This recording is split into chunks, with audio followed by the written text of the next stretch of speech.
In today's video, I am going to teach you how to build a custom Airtable extension. To begin, open your web browser and go to Airtable. Make sure you are signed in to the correct workspace so you can access the developer tools. Once you are on the Airtable home screen, look to the top area of the page for your account menu. You will see a simple icon there, and you will click on that to open the dropdown. In the menu that appears, select Builder Hub. This is where Airtable groups the tools that help you build, manage, and connect custom features.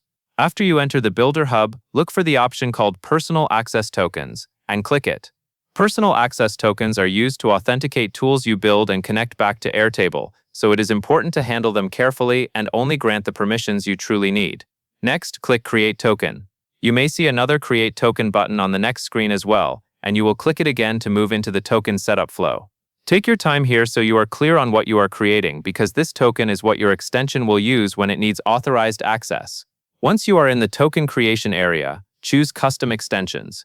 This tells Airtable that you are setting up access intended for extension development. After that, find and click Create My First Airtable Extension. This will take you into the extension creation page where you can name your extension and begin the setup.